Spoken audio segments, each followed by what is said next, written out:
안녕하세요. 저는 30대에 이혼을 하고 홀로 서기 중인 삿바 애청자입니다.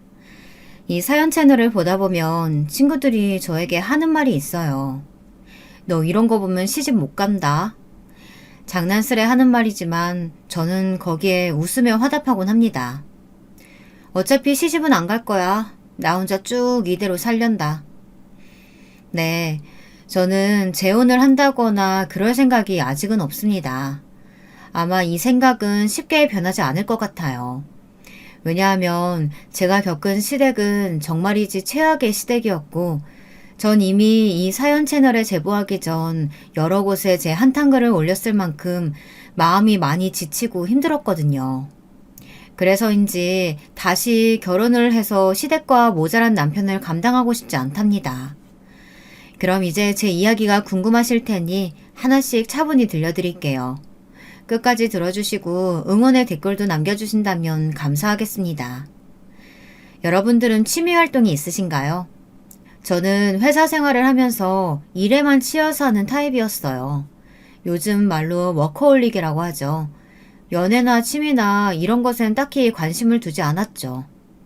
그냥 제 일만 하며 사는 게 저는 즐겁고 행복했습니다.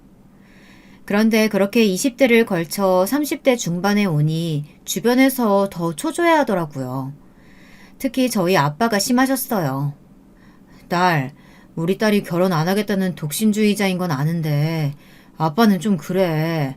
우리 딸처럼 이쁘고 똑똑한 여자가 시집 안 가고 이러는 거 안타까워서 그래. 우리 딸 정도면 줄 설 남자들이 수두룩 빽빽일 텐데 말이야. 아빠는 너무 아쉬워. 아빠, 무슨 수두룩 빽빽까지야. 그 정도는 아니야.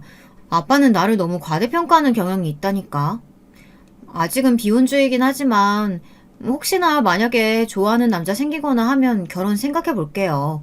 그러니까 너무 걱정하지 마세요. 정말이지? 그래, 결혼해야지. 우리 딸 잘 생각했다. 저희 친정아빠는 제가 비혼주의자에서 약간 생각을 바꿔 결혼을 하겠다는 의사를 밝힌 것만으로도 무척 좋아하셨어요. 마치 어린애처럼 방방 뛰셨죠. 그도 그럴 것이 저희 친정아빠와 저는 무척 관계가 끈끈한 사이였답니다. 어린 시절 어머니가 이혼하시고 다른 남자와 재혼을 하시면서 아빠가 저를 맡아서 키우게 되었거든요. 어머니와는 1년에 한 번 연락할까 말까 한 사이로 지냈고요. 사실상 어머니는 저를 버린 거나 다름이 없었어요. 어쩌다 연락하면 연락은 네 아빠 통해 해라 라고 차갑게 말씀하시던 분이었죠.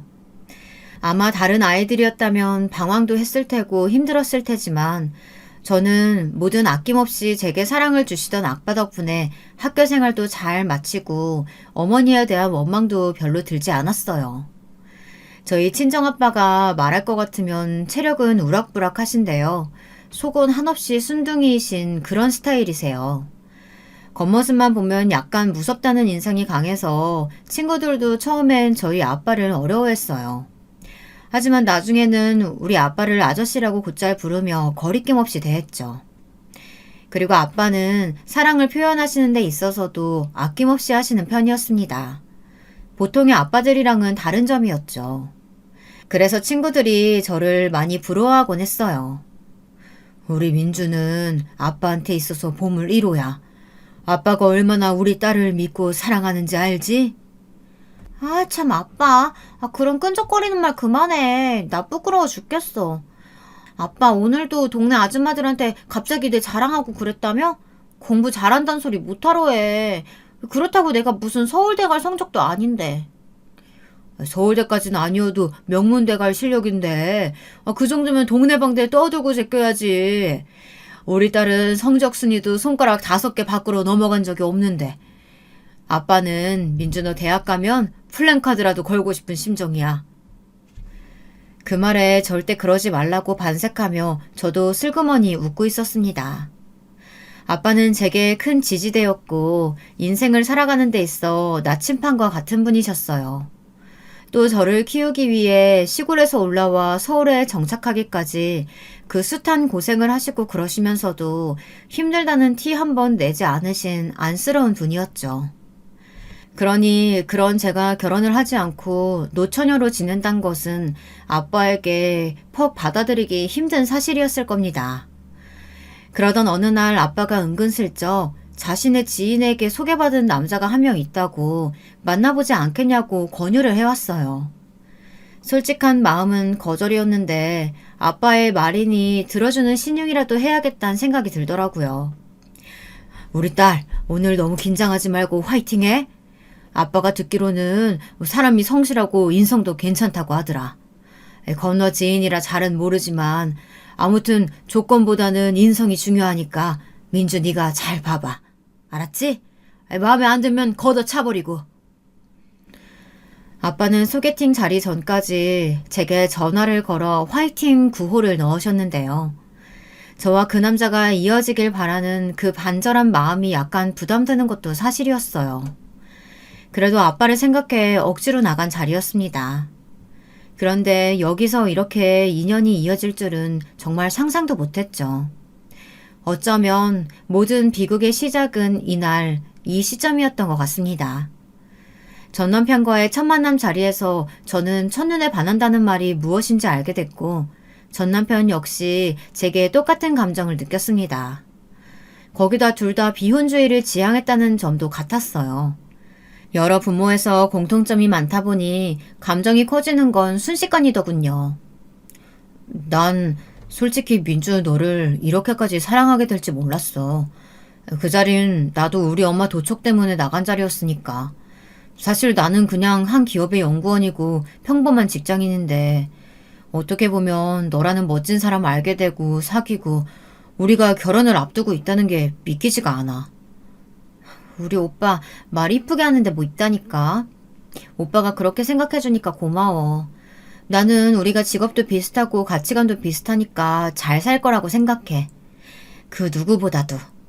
우리 얼른 결혼해서 아이 계획도 갖고 행복하게 살자. 누구나 그렇겠지만 첫 시작은 화기애애 그 자체였죠. 여기서부턴 편의상 남편이라고 부를게요. 저는 남편과 그 누구보다 잘 살 거라고 생각했고 당시 남자친구를 소개받았던 친구들도 모두 저희 둘이 잘 어울린다며 축복해 주었습니다. 그리고 무엇보다 저를 세상에서 가장 애지중지하는 친정아빠. 아빠는 남편을 보자마자 손을 꼭 붙들고 저를 잘 부탁한다고 말씀하셨답니다. 그런데 저희 친정아빠가 남편에게 호감을 느꼈던 것과 반대로 시댁은 약간 분위기가 달랐는데요. 부정적인 쪽이었답니다. 일단 시어머니 쪽은 깐깐하신 편이었고 남편보다 7살 위였던 시누이는 밉상인 스타일이었답니다. 눈치가 별로 없고 아무 말이나 막 내뱉는 그런 스타일이요. 시댁 부모님들을 처음 뵙는 그날 모두의 성격이 파악되었습니다. 어머나, 엄마 나는 주원이가 도대체 누굴 데려올까나 늘 궁금했었는데 어떻게 지랑 똑같이 범생이를 데려오나? 난 이것도 웃기고 신기한 것 같아. 아, 예비 올게 기분 나쁘라고 한 말은 아니에요. 난 그냥 신기하다는 거지. 둘이 똑같이 안경 쓰고 저러고 앉아있으니까 무슨 1+1 같잖아. 뭘 똑같니 똑같긴. 우리 애 학벌이 더 위인데. 너 말 조심해라. 엄마 갑자기 무슨 학벌 이야기예요. 이 사람이 저보다 더 좋은 회사에서 연구직으로 일하고 있는데요. 그런 말 그만하세요. 불편해요. 어머 아내 될 사람이라고 벌써부터 싸고 드는 것 좀 봐. 세상에 얘한테 이런 구석이 있었어? 참나 웃긴다 웃겨. 지 누나는 잘 챙겨줄 것이지. 아무튼 우리 주원이 착하고 심성 바른 애라는 건 만나봐서 잘 알죠? 잘 부탁해요. 워낙 순해서 손 갈 데 없는 애긴 하지만 나랑 얘가 나이 차이 많이 나서 어렸을 땐 막 엄마처럼 키우고 했었거든. 네, 주원 씨한테 형님 이야기 많이 들었어요. 저도 잘 부탁드립니다. 이때 표정 관리를 무진하려고 애썼는데 잘 되지가 않았습니다. 이미 기분이 상할 대로 상해 있었으니까요. 남편의 누나라는 사람은 뭐가 웃긴지 혼자 계속 까르르 까르르 거리며 자기 동생한테 잘하라는 둥 그런 소리만 나불대고 있고 시어머니는 저를 약간 노려보는 눈길로 탐색 중이었습니다. 눈길이 얼마나 강한지 제 옷이 곧 뚫릴 것 같더군요. 아들이 좋아하는 여자이고 하니 딱히 재질을 걸진 않으셨던 것 같지만 표정을 보아하니 제가 눈에 차지 않는 며느리인 게 분명했습니다. 참고로 시아버진 시어머니의 눈치를 계속 보시는 것이 이 집안의 주도권이 시어머니에게 있는 게 확실했습니다. 어머니가 무슨 말씀을 하시건 눈치만 보셨으니까요. 그러다 나중엔 시어머니와 단둘이 있는 시간이 되었을 때 남편을 통해 시어머니께서 다이어트 중이란 소리를 듣고 제 나름대로 적절한 화제를 꺼내었는데요. 요즘 스테비아 커피 믹스라고 해서 설탕이 들어가지 않는 커피 이야기를 일부러 꺼낸 것입니다. 정적이 불편하기도 하고 무슨 이야기라도 해야 할 것 같아서요. 아, 왜? 갑자기 그런 얘긴 왜 꺼내니? 내가 뚱뚱한 것 같으냐? 네, 아니요. 전 그게 아니고 주원 씨한테 어머니께서 요즘 다이어트 중이라고 들어서요. 혹시 모른다면 소개해드리려고 말 꺼낸 건데 기분 나쁘셨다면 죄송합니다. 그걸 변명이라고. 좀 기분이 그렇구나. 내가 뭐 다이어트인지 모시기를 한다고 해서 그런 말을 해버리면 살 빼란 말밖에 더 되니? 어른한테 처음 인사하러 온 자리에서 별로 적절하진 않은 말 같은데. 네? 근데 나쁜 뜻으로 말한 게 아니고요. 됐다. 조심히 가라. 여보, 나는 머리가 아파서 방에 누워 있을게요. 밥은 당신이 알아서 차려 먹든가 해요. 그리고선 갑자기 방 안으로 들어가 버리는 시어머니 뒷모습에 무척 당황했습니다. 아니, 솔직히 제가 무얼 잘못했나요? 이건 어떻게 느껴졌냐면 마치 제 흠을 잡고 싶었던 시어머니가 먹이를 낚아채듯 괜한 꼬투리를 잡는 것처럼 느껴졌어요. 왜냐하면 기분이 나쁠 만한 구석이 하나도 없는 말이었으니까요. 내 시집살이 왠지 쉽지 않겠구나 생각이 들었습니다. 아까 엄마와 있었던 일 많이 당황했지? 우리 엄마가 왜 그랬는지 나도 모르겠다니까. 근데 걱정하지 마. 결혼하고 나서 별로 만날 일도 없을 거고 사실상 말만 가족이지 우린 우리끼리 사는 거니까 신경 안 써도 돼. 정말이지? 그럼 자기만 믿을게. 이런 일 있으면 오빠가 중재해줘야 돼. 남자들이 결혼 생활할 때 제일 잘해야 하는 게 중재인 거 알지? 솔직히 나는 시어머니 성격 맞출 자신 없어. 유독 나한테 퍽퍽하게 대하시고 나 솔직히 당신 어머니 무서워. 알았어. 걱정하지 마. 내가 다 알아서 책임질게. 나만 믿어. 하지만 자신이 다 책임지다던 남편의 말은 참으로 힘이 없었네요. 불길한 예감은 그대로 들어맞고 말았습니다. 신혼여행을 다녀오고 얼마 안 되었을 때 사건이 터졌는데요. 바로 신우이가 그 사건의 주역이었습니다. 신우이는 40이 넘도록 시집을 가지 못한 노처녀였는데요. 물론 결혼할 뻔한 남자가 있었다고는 합니다. 본인 말로는 을사에 아주 잘나가는 집안의 자제분이었다고 하는데 어디까지나 신우이 말이니 믿을 수는 없었고요. 그런데 그런 신우이가 갑자기 결혼을 하겠다며 남자친구를 만들어 데리고 왔는데요. 한눈에 봐도 약간 껄렁한 이미지에 질이 그닥 좋아 보이는 사람은 아니었어요. 문신샵을 운영하는 사람이라고 하는데 그래서인지 온몸에 문신이 도배되어 있고 중간중간 자기도 모르게 욕이 튀어나오는데 보기에 별로 좋지 않았습니다. 그래도 어쨌건 가족이 될 사이니 최대한 예의를 갖추며 분위기를 맞추었어요. 신우이도 시집 간다는 생각에 한껏 들떠 있었던 것 같더군요. 엄마, 나 우리 자기랑 결혼할 거니까 잘해줘야 돼. 남동생만 이뻐하지 말고, 우리 자기한테도 잘해줘야 돼. 아빠도, 알지? 그리고 여기는 우리 올케. 네, 안녕하세요. 말씀 많이 들었습니다. 네, 안녕하세요. 분명 어떤 사건이랄 게 없었던 분위기로 마무리가 된 자리였습니다. 그런데 사건은 그 다음에 일어났어요. 신우이가 제 표정을 지적하고 나서는 겁니다. 올케, 뭐 불만 있어? 뭐가요? 아니, 왜 우리 그이한테 표정이 그런 식이야? 저는 결단코 예의를 지키지 않은 적도 없었고요. 말조차 섞은 적이 거의 없었어요. 그랬기에 황당했죠. 남편도 이를 지적하고 나섰지만 오히려 신우이는 당당하게 나오더라고요. 자기가 데려온 남자가 직업도 변변치 않고 돈도 못 벌 것 같으니 무시하는 거 아니냐고요. 아, 형님, 그게 대체 무슨 말씀이세요? 제가 왜 그러겠어요? 모르지. 올케는 대기업 연구원이고 자기 입으로 좋은 학교 나왔다고 떠벌리고 다니니 사람 무시하기 딱 좋잖아. 아, 제가 언제 사람을 무시했다고, 아니, 언제 떠벌렸다고 그래요? 저 그런 적 없어요. 억울하네요. 기가 찼습니다. 거기다 이어지는 말 역시 저를 단단히 무시하는 말이었어요. 근데 올케 그거 알아? 어차피 애 낳고 나면 다 경력 단절되고 흔하디 흔한 아줌마 될 거야. 올케가 아무리 학력이 빵빵하고 직업이 있어도 그거 다 어차피 먼지처럼 사라질 거라고. 그러니까 잘난 척 적당히 해. 알았니? 그리고 솔직히 말해서 올케 집안 변변치 않잖아. 우리 그이 집안엔 땅도 있고 꼬마 빌딩도 있어. 전 그때 알았어요. 신우이에게 자격지심이 있다는 것을요. 거기다 열등감까지요. 자격지심에 열등감까지 있는 사람이 얼마나 다른 사람을 시기하고 질투하기 쉬운진 말 안 해도 아시죠? 하필 제가 그 샌드백이라 더 서러웠습니다. 참아서 호구처럼 보이고 싶진 않았기에 신우이에게 한마디 짚고는 넘어갔습니다. 저기요, 형님. 조금 어이가 없네요. 저를 왜 이런 억측으로 함부로 판단하고 망언을 하세요?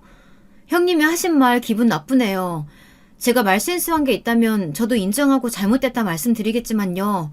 그런 게 하나도 없는데 말이에요. 형님, 앞으로 말씀하실 때 한 번 더 생각하고 말씀해 주세요. 저희 집안 이야기 꺼내는 건 도가 지나친 발언 아닌가요? 뭐야? 어머, 어디 나보다 어린 게 벌써부터 바락바락. 엄마, 얘 말하는 거 들었어?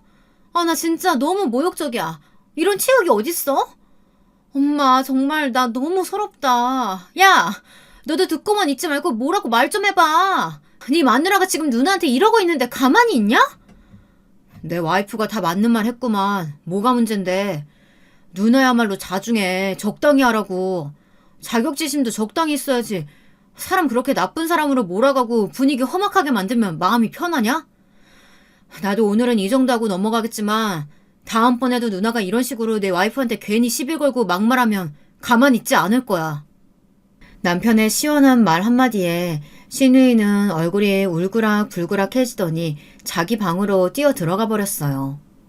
시어머니는 뭐라 한마디 하려다 남편이 워낙 강하게 나오니 말씀을 못 대시고요. 아무쪼록 그러고 나니 남편이 많이 미안해했어요. 자기 누나의 망언 때문에 괜히 상처받는 일이 생겼다고 한숨을 푹푹 쉬더라고요. 아마 남편이 위로해주지 않았다면 신우이와 한바탕 했을 텐데 남편 얼굴 보고 넘어가 주었습니다. 아, 근데 왜 도대체 이놈의 시댁 집안 식구들은 저를 가만히 두지 않는 걸까요? 여기서 더 전입가경으로 치달은 건 신우이가 결혼을 앞두고 있었을 때 벌어진 일이랍니다. 시어머니가 저를 부르시더라고요. 늘 엄하고 진지한 얼굴이었지만 그날따라 남편도 없이 저 혼자 부르신 게 이상했습니다. 그래서 더욱 긴장이 되었고요. 무슨 말을 하시려는 걸까 속으로 온갖 추측을 다 하고 있었죠. 네, 어머님 말씀하세요. 무슨 일 있으세요? 그래, 너도 내가 왜 불렀는지 궁금할 테니까 바로 본론부터 말아마. 네 신우가 이번에 결혼하는 거 알지? 네, 알죠, 어머니. 결혼 자금을 좀 보태줘야겠다. 많이는 필요 없고 한 5천 정도만. 네? 5천이나요? 반응이 왜 그러냐? 너 저번에 우리한테 자랑했잖아. 니네 친정아버지 땅 재개발 지역에 들어갔다고 돈 받게 생겼다고. 그 돈 어차피 너한테 주실 거 아니니? 그럼 돈이야 차고 넘칠 텐데 뭐가 문제니? 네 신우 도와준다 생각하고 돈 좀 보태줘라. 물론 네가 도와주면 걔가 알아서 나중에 너 챙겨줄 테니까 그건 걱정하지 말고. 순간 저도 모르게 시어머니 얼굴에 한숨을 뱉어버렸어요. 정말 맡겨놓은 돈 찾는 모양새도 아니고 이게 뭔가 싶더라고요. 심지어 부탁하는 말투도 아니었어요. 마치 당연히 좋아하는 것처럼 손을 내미시는데 어처구니가 없었습니다. 저는 일단 자리를 벗어나기 위해 남편이 올 시간 다 됐다며 상의해보고 알려드리겠다고 하곤 잽싸게 일어섰습니다. 그런데 시어머니는 그 순간을 또 놓치지 않으시더군요. 상의? 그렇게 뭐 있어? 걔는 무조건 빌려주라고 할 거야. 아무렴 자기 누나 시집 가는 건데 당연히 빌려줘야지. 너만 돈 입금하면 돼. 자, 여기 계좌번호 있으니까 여기로 돈 넣어라. 빠르면 빠를수록 좋아. 한 이번 주 안으로 입금해주면 네 신우가 좋아할 거다. 아이, 근데 표정 왜 그러니? 설마 빌려주기 싫은 거야? 어머니 죄송한데 일단은 저 혼자 결정한 문제는 아니고요. 무엇보다 저희 아버지가 그 돈을 저한테 주시지도 않았어요. 뭐라고? 아니 사돈은 왜 대체 그 돈을 여태 쥐고 계시다니? 외동딸인 네가 아니면 누구한테 주려고? 아님 시골 사시면서 돈 쓸 일이 뭐가 있다고? 뭐 농기계라도 사신다냐? 나 참 어이가 없네. 돈 욕심 없어 보이던 양반이. 저희 아빠가 아직 돈을 주지 않았다는 말에 시어머니는 불에 데인 듯한 반응을 보이셨습니다. 왜 도대체 아직 그 돈을 주지 않았냐며 이해할 수 없다고 길길이 날뛰더라고요. 그러면서 시골에 사시는 저희 아빠를 욕보이는 망언을 하시는데 여기서부터 저도 슬슬 열이 받았습니다. 사실 친정아빠 땅이 재개발이 들어가면서 돈이 생긴 건 사실이었어요. 하지만 저는 아직 받지 못했고 아빠에게 일부러 나중에 받겠다고 말해두었어요. 왜냐하면 이런 일이 생길까 봐서요. 분명 돈이 생긴 걸 알면 벌떼처럼 꼬일 사람들, 제 시댁 사람들, 이 사람들 때문에 돈을 받지 않고 있었습니다. 아빠, 나 이거 그냥 나중에 받을래. 아빠도 하고 싶은 사업 있다며 농업적으로 뭐 생각해두고 있다고 하지 않았어? 그럼 그거 해. 나는 괜찮아. 지금 신랑이랑 잘 벌고 잘 쓰고 있는데 굳이 필요 없어. 그래도 돈은 쥐고 있으면 좋아. 다름만 말고 받아둬. 언제 무슨 일 생길지 모르니까. 그리고 네가 아직 몰라서 그러는데 애 낳으면 돈 쓸 일 천지야. 아빠께선 극구 저에게 지어주고 싶어 하셨지만 거절한 거였어요. 그리고 어쩔 수 없이 제가 그 이유를 슬쩍 흘리자 진지한 표정이 되어선 알겠다고 하셨어요. 물론 걱정도 하셨죠. 그날 집에 와서 남편에게 말을 하며 이 상황을 해결해달라고 요청했어요. 남편의 말이라면 시어머니도 더 이상 요구하지 못하실 것 같았으니까요. 근데 남편의 반응이 제 생각과 달랐습니다. 여보, 어머님이 아빠 돈 당신 누나 결혼하는데 보태래. 그것도 5천이나. 뭐? 아니, 엄마는 갑자기 무슨 그런 말을. 내가 못 살아. 근데, 있잖아. 그냥 차라리 주는 거 어때? 뭐? 갑자기 그게 무슨 소리야? 아니, 우리 아빠 돈을 왜 형님한테 줘야 하는데? 그리고 당신도 알다시피 나 그 돈 안 받았어, 아직. 돈이야. 당신이 장인어른께 달라고 해서 받으면 되지. 내가 왜 그러냐면 사실은 당신한테 말하지 못한 게 있는데 우리 아빠가 다니던 회사에서 잘리셨대. 권고사직 당하시고 요즘 쉬고 계시대. 그래서 집에 돈 나올 구석이 없나 봐. 엄마는 여태껏 잃어본 적도 없는 분이라 밖에 나가서 일은 절대 안 하신다고 하시고. 그러니 어쩌겠어. 두 분 노후도 막막한데.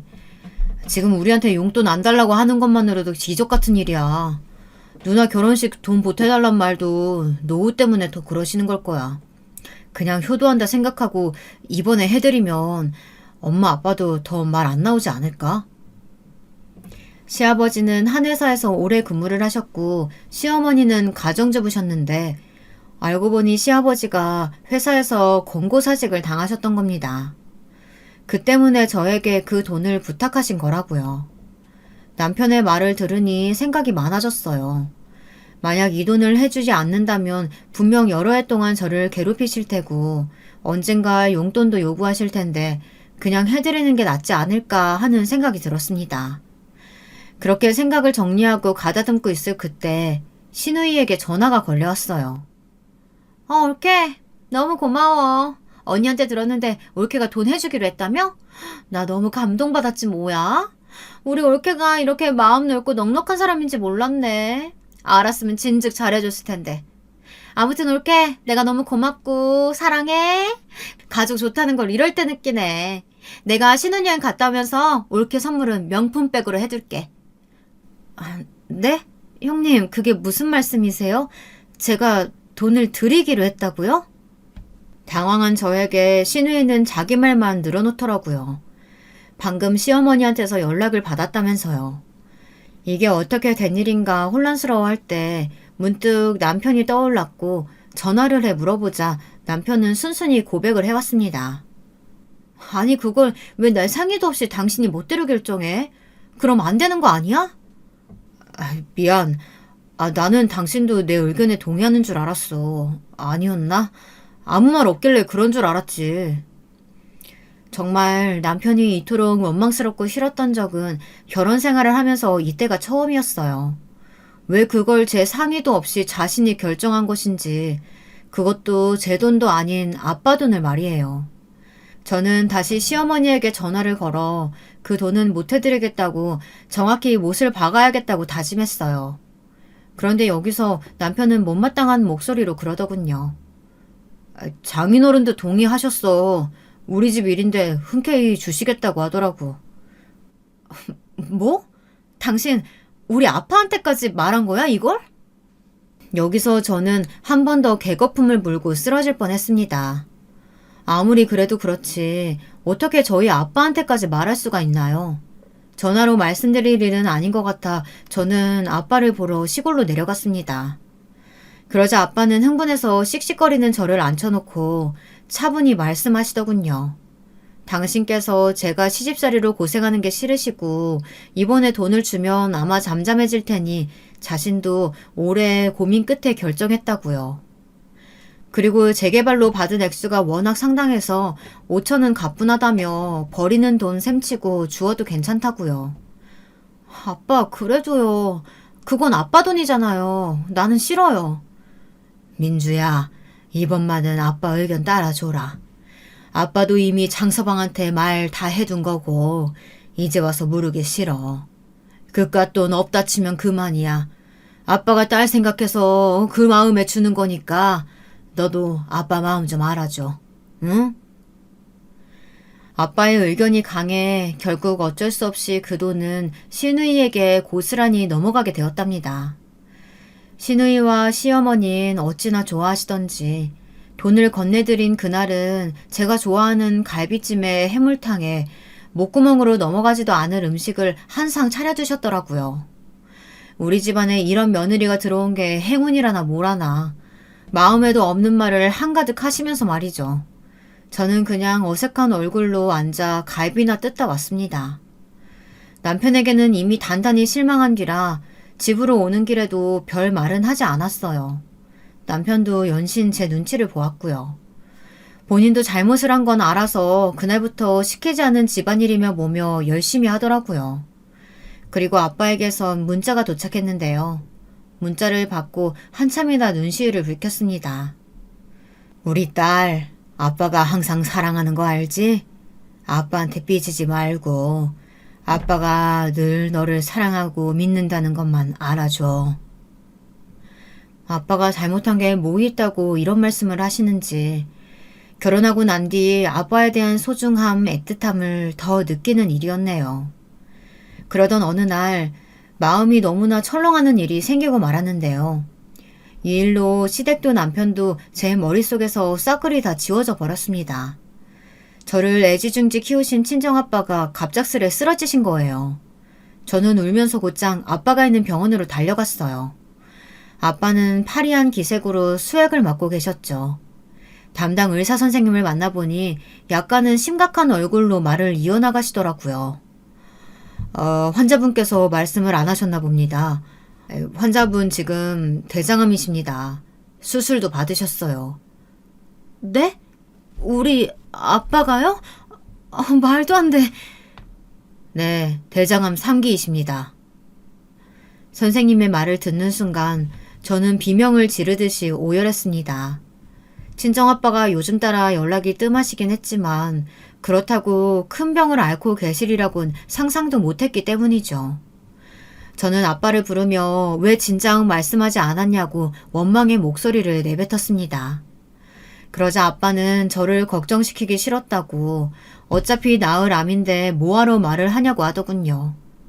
아픈 기색이 완연한데도 저를 진정시키기 위해 웃어 보이시는 아빠를 보니 마음이 더 아파왔습니다. 저는 일단 아빠가 건강을 되찾으실 때까지 병원에서 직접 간호를 하기로 했어요. 아빠는 제가 있으니 좋다면서 허허실실 웃으셨지만 저는 마음속으로 아빠가 홀로 시골에서 그저 잘 살고 계실 거라고 그냥 넘겨짚은 저 자신이 싫어졌습니다. 왜 아빠는 강해서 뭐든 알아서 잘하실 거라고 생각했나 싶더라고요. 자세히 보니 햇볕에 그을린 아빠의 얼굴이 너무나 애기처럼 연약해 보였습니다. 그런데 이때 시댁에서 시아버지 생신이라고 저를 부르더라고요. 네가 음식 준비해야 되지 않겠니? 얼른 이쪽으로 건너와라. 내가 이 음식 다 하려니까 허리가 아파 죽겠다. 어머님, 그게요. 제가 지금 친정아빠 병원이라 병간호하고 있는 중이어서요. 혹시 이번 생신만 형님과 함께 하실 순 없을까요? 저는 당연히 이해해 주시리라 생각했습니다. 다른 것도 아니고 친정아빠를 간호하는 일이었으니까요. 아빠가 대장암이라는 건 시댁에서도 알고 있었습니다. 하지만 뒤이어 이어진 시어머니의 반응은 제가 잘못 들었나 귀를 의심해야 했습니다. 뭐라는 거야? 얘, 네 아버지 심각한 병도 아니라며? 아니 물론 사돈어른 그렇게 된 건 나도 안타깝지만은 그럼 이 음식 내가 다 하라는 거야? 그러니까 내 말은 네 시아버지 1년에 딱 하루 있는 생일인데 그걸 내팽개치냐 이 말이야. 며느리로서 할 일은 하면서 네 아버지 간호를 하든가 말든가 해야지. 시어머니는 절 향해 몹시 화를 내시며 당장 이리로 건너오라고 펄펄 날뛰었어요. 순간 거기에 대응할 말이 생각나지 않았어요. 그런데 시어머니 목소리가 워낙 컸던지라 옆에 있던 아버지가 잠에서 깨신 거죠. 아니, 지금 설마 사돈어른이냐? 너 보고 오라는 거야? 시아버지 생일상 차리라고? 아버지의 목소리는 조금 떨리고 있었어요. 아빠 역시 노여움에 차신 거죠. 시어머니는 아빠가 듣고 있다는 것도 모르고 계속해서 망언을 이어나가셨어요. 너 당장 여기 안 오면 내가 네 아버지 병원으로 찾아가서 너 끌고 올 줄 알아. 그 꼴 보고 싶으면 계속해서 뻗팅겨봐라. 그래, 내가 이기나 너가 이기나 한번 두고 보자고. 이젠 아주 하다못해 며느리까지 날 이겨먹으려고 드네. 옆에서 시아버지가 작게 그러지 말라 말리는 목소리가 들렸지만 아랑곳하지 않으셨죠. 거기다 실수로 스피커폰을 누르는 바람에 우렁찬 시어머니의 목소리가 병실을 쩌렁쩌렁 울려댔습니다. 저는 못 가요, 어머님. 의사 전달했습니다. 그럼 끊을게요. 너 끊지 마. 야, 끊지 말라고. 끊기만 해봐. 저기요, 사돈어른 접니다. 네, 민주 아버지요. 우리 애가 제 병간호하느라 힘에 부쳐서 그런 것 같은데 한 번만 양해해 주실 수 없나요? 네, 알겠습니다. 그럼 그리 알겠습니다. 시어머니도 아빠가 갑자기 전화를 바꿔들자 여기엔 당황을 하셨는지 별 말씀을 못하시고 말을 버벅거리시더군요. 아빠는 차분히 말씀을 하시다 전화를 끊으셨고요. 그런데 이때 가슴이 아팠던 것이 친정아빠는 당신의 돈을 그리 내어주시고도 제가 괜히 흠집 잡힐까봐 저에게 그냥 가보라고 재촉하시더군요. 어차피 자신은 여기서 병실 사람들과 평소처럼 수다 떨고 핸드폰 보며 쉬고 있으면 된다면서요. 네 시어머니가 지금 허리를 다치셔서 힘드신가 보다. 이럴 때 가면 어른들이 아마 좋아할 거야. 내색은 안 하셔도. 아빠는 괜찮으니까 그만 가봐. 제가 그러기 싫다 해도 아빠의 마음 불편해질까봐 저는 어쩔 수 없이 발걸음을 옮겼습니다. 가면서도 너무 찝찝하고 불쾌했죠. 괜스레 눈물도 나고 서럽기도 하고요. 왜 내가 지금 시아버지 생신상을 차리러 가야 하나 별의별 생각이 다 들었습니다. 옛날엔 이혼을 선택하는 사람들을 쉽사리 이해하지 못했는데요. 이게 제 일이 되니 다르더라고요. 남편도 제 편이 아닌 것 같고 시댁은 막장이고 시어머니는 진상이고 정말 다 역겹고 싫었습니다. 그런데 그렇게 안 좋은 마음으로 시댁에 도착해 시아버지 생신상을 차리려고 하는데 시어머님 팔짱을 꼬고 절 노려보고 계시더라고요. 아이고, 금태두른 며느리 왔네. 안 올 줄 알았더니 어떻게 왔냐?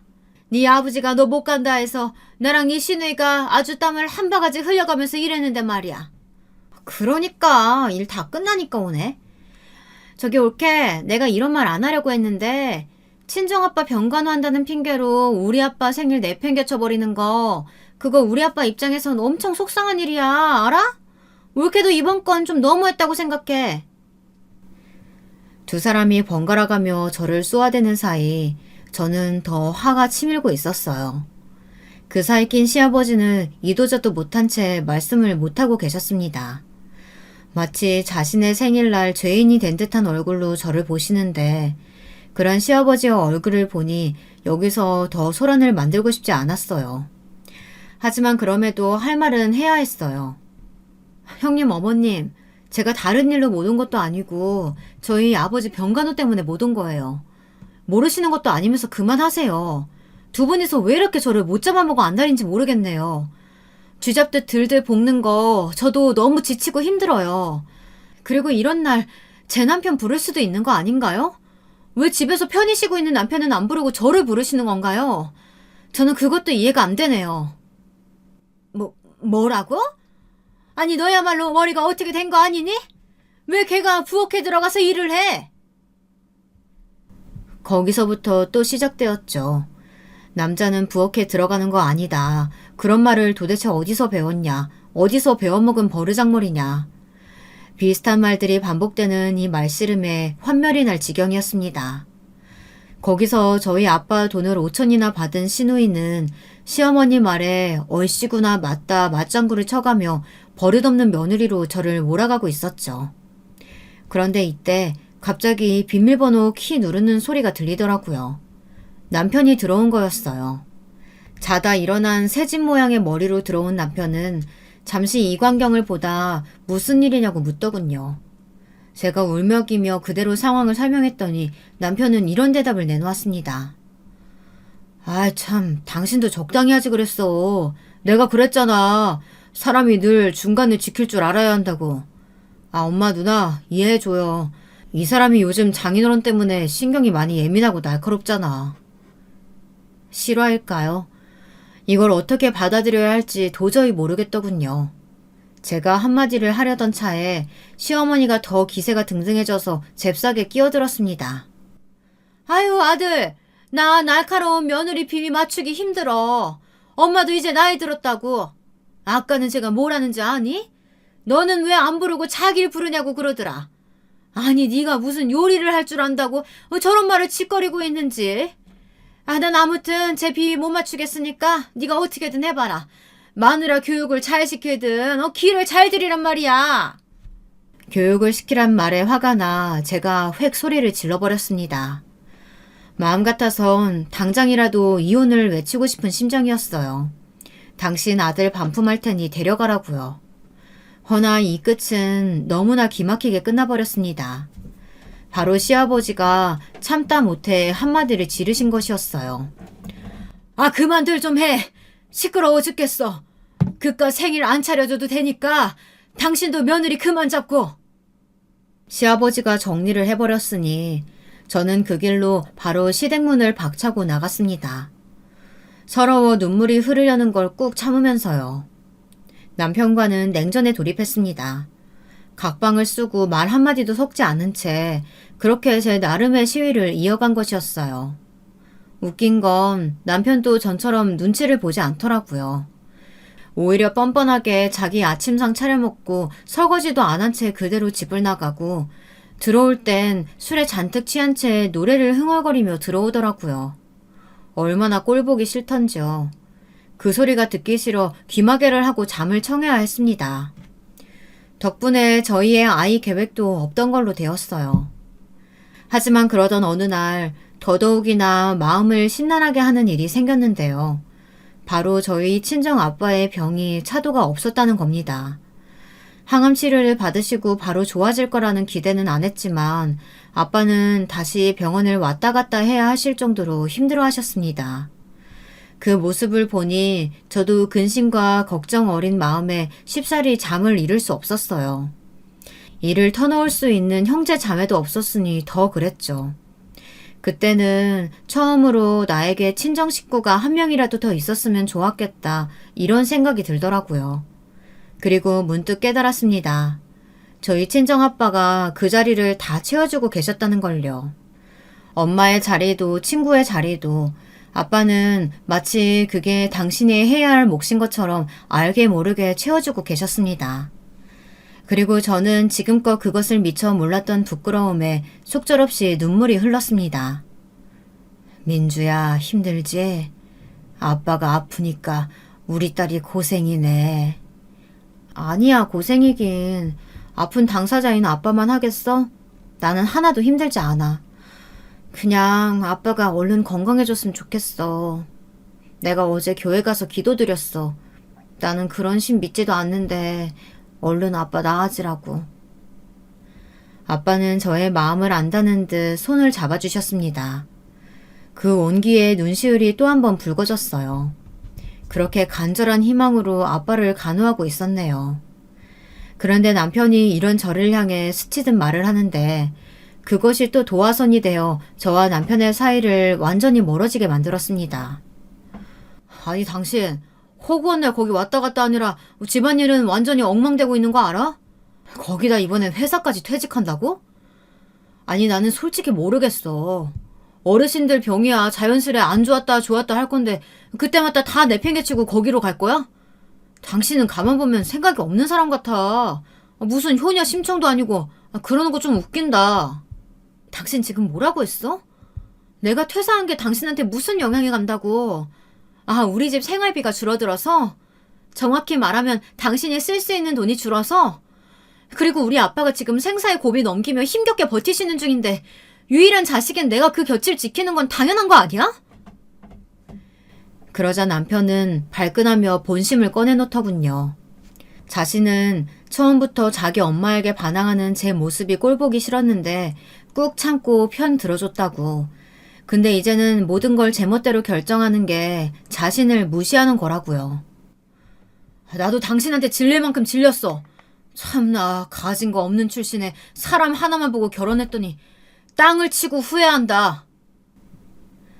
남편은 저에게 날카로운 말로 비수를 꽂았습니다. 그 비수를 그대로 맞으며 저는 생각했어요. 아이가 없을 때 이혼을 결정해야겠다고요. 이제는 때가 되었다고요. 지금껏 이혼녀라는 꼬리표가 무서워 선뜻 결정하지 못한 것을 후회했습니다. 그리고 이를 남편에게 말하자 남편 역시 그러자고 동의했습니다.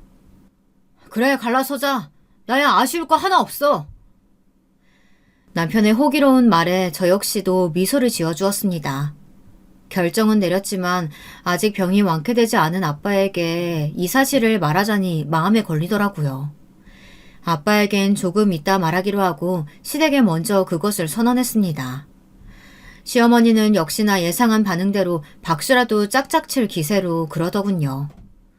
진즉 이혼했어야 하는데 시기가 아주 늦어졌네. 너야말로 회사도 그만두고 경력도 끊겼는데 이제 뭐하고 살려고 하니? 네 아버지 돈도 다 떨어졌을 텐데. 우리 주원이 같은 남편 잡은 걸 감사하면서 살아야지. 주제도 모르고 까분 거 평생 후회할 거다. 누가 너 같은 애랑 결혼하려고 하겠니?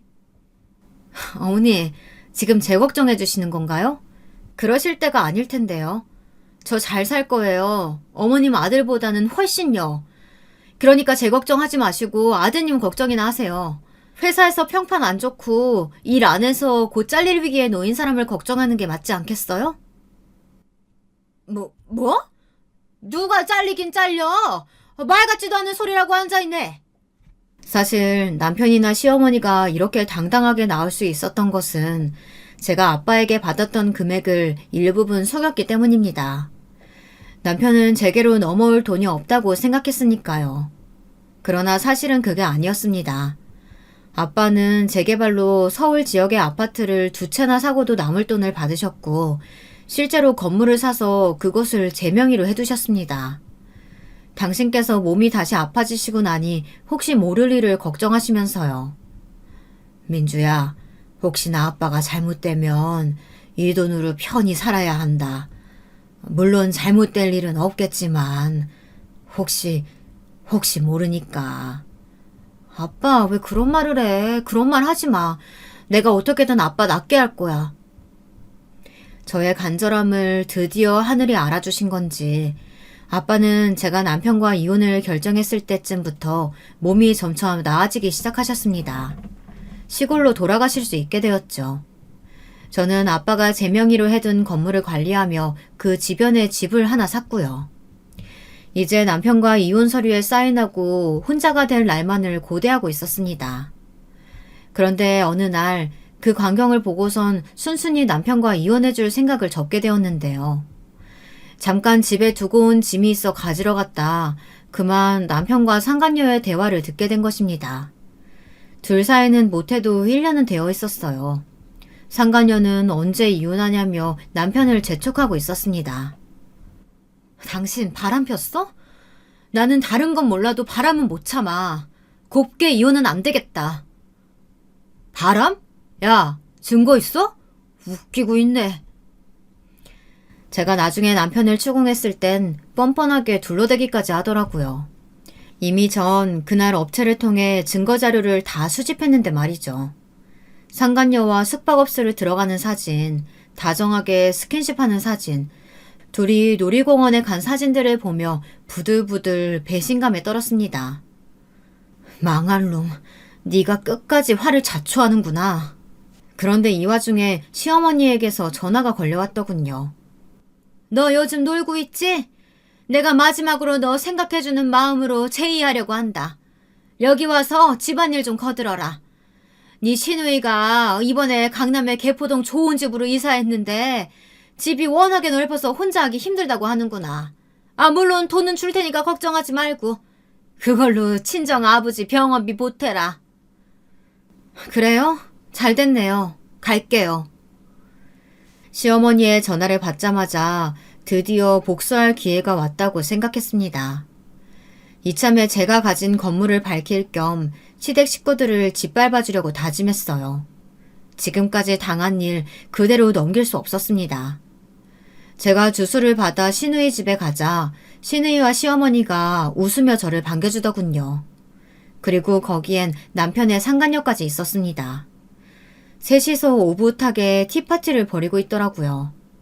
시어머니는 저에게 다 다른 앞치마를 하나 던져주며 시누이 옷들을 세탁하는 것부터 시켰습니다. 잘 봐야 한다. 드라이 클리닝 할 옷도 있고 손세탁 할 옷도 있으니까. 우린 마저 얘기 나눠요. 그러니까 약국에서 근무하신 지 5년 됐다고요? 저는 찬밥 취급을 하며 그들은 저들끼리의 대화를 오붓하게 나누고 있었습니다. 남편의 상간녀는 저의 존재를 알고 있어 약간 흠칫하는 기색이었지만 못내 대화를 이어가더군요. 저는 부글부글 끓는 마음을 억눌러가며 세탁기가 있는 곳으로 향했습니다. 그리고는 대충 세제를 넣고 드라이클리닝 하루까지 포함해 한꺼번에 세탁기를 돌려버렸어요.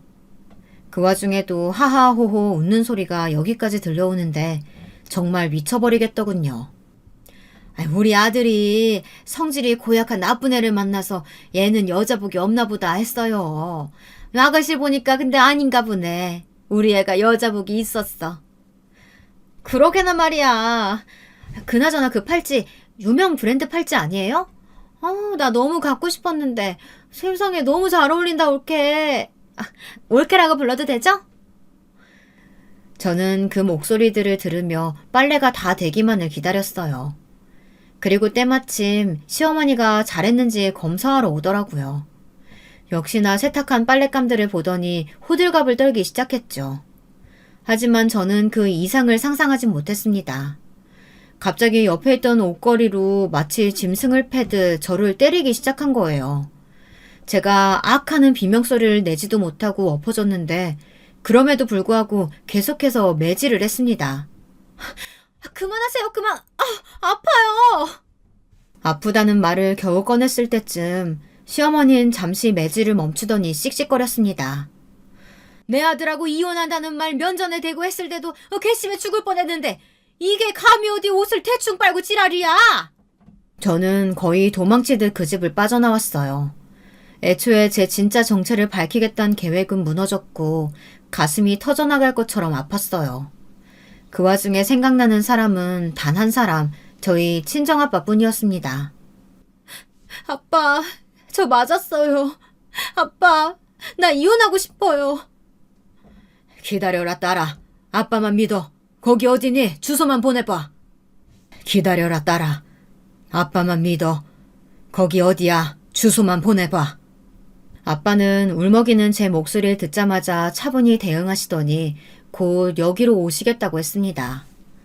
아빠가 어떻게나 이렇게 빨리 오실 수가 있었던 건지 제가 카페에서 몸을 추스리는 동안 이미 도착하셨더군요.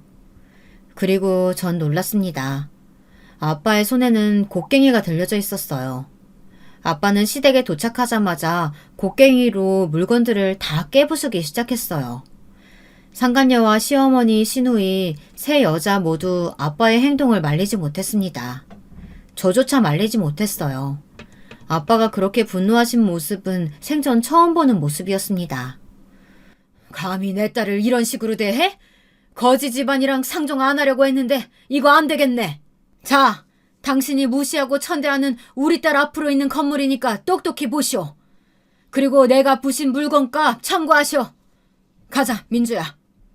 아빤 그렇게 제 손을 잡고 집 밖으로 나섰습니다. 정신없이 흘러내리는 눈물을 닦아주며 그러셨어요. 아빠로서 해야 할 일을 하셨다고요. 저는 그저 아빠의 품에서 안정감을 느끼며 죄송하단 말을 반복했습니다. 이후 시어머니에게서 남편에게서 번갈아가며 연락이 왔어요. 제게 건물이 두 채나 있고 엄청난 부자가 되어 있다는 걸 알고 나니 이제야 탐이 나셨나 봐요. 몹쓸 욕심이죠. 어머니, 주접 그만 떠시고 연락하지 마세요. 어머니 아들도 옆에 있죠? 아드님, 당신도 마찬가지야. 추잡스럽게 굴지 말고 꺼져. 단 한마디로 정리해버렸습니다. 다행히 그 후 연락은 오지 않더군요. 이혼 소송도 위자료를 받으며 잘 마무리되었고요. 상간녀와도 끝이 났는지 재혼 소식은 들려오지 않더랍니다. 여기까지가 제 사연입니다. 시원한 사이다 사연이었으면 좋았을 것 같은데요. 날씨가 쌀쌀해지니 다들 건강 조심하시고 다음에 또 사연 보낼 기회가 있다면 보내겠습니다. 감사합니다.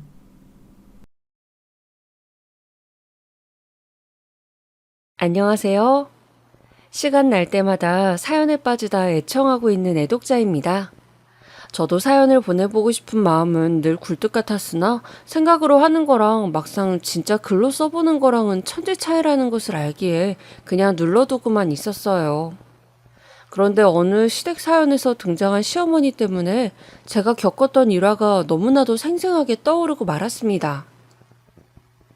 책을 읽는 것도 좋아하고 영상을 보는 것도 좋아하지만 글쓰기 작업과는 영 거리가 멀었던 제 지난 인생이지만 지금만큼은 글로 먹고 사는 작가가 된 것처럼 몰두해서 제 이야기를 써보려고 합니다.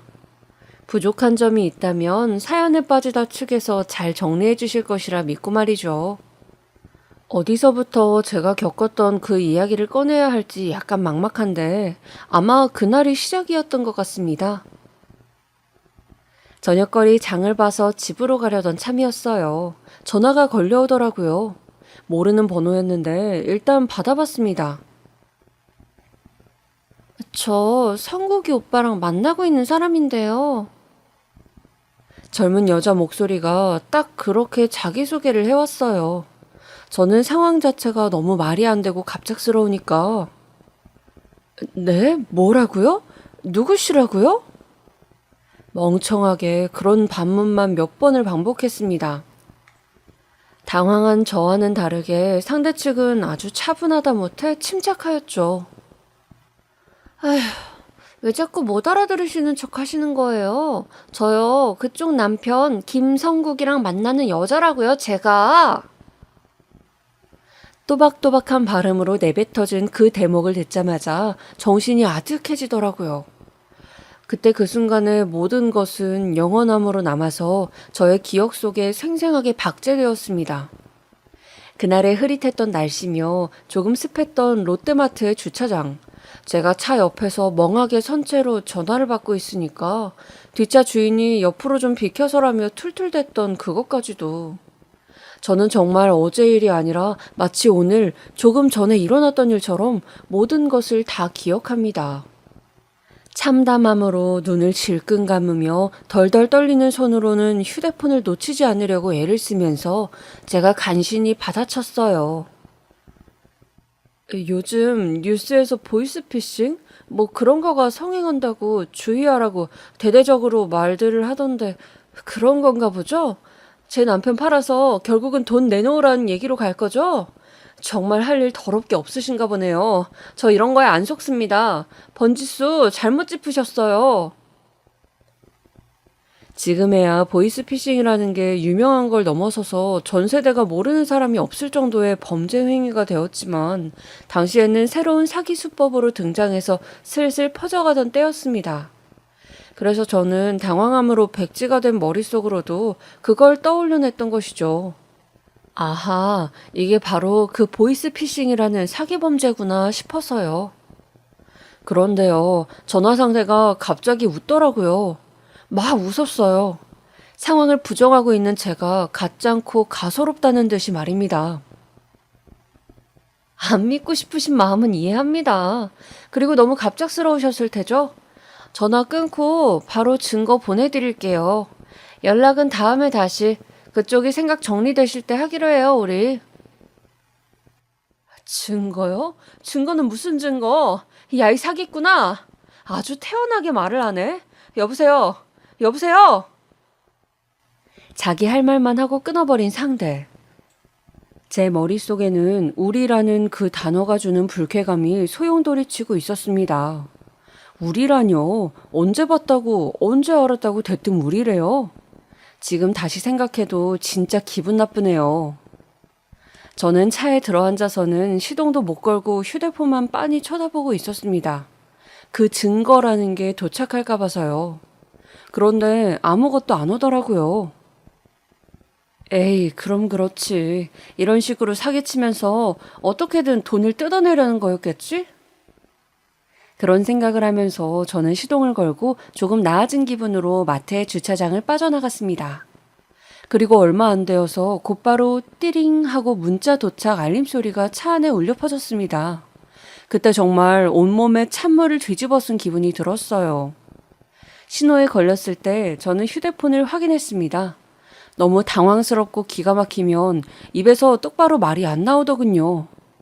그 8차선 도로 위에서 제가 정차 중에 확인한 문자는 웬 여자랑 제 남편이 다정하게 얼굴을 맞대고 있는 사진이었습니다.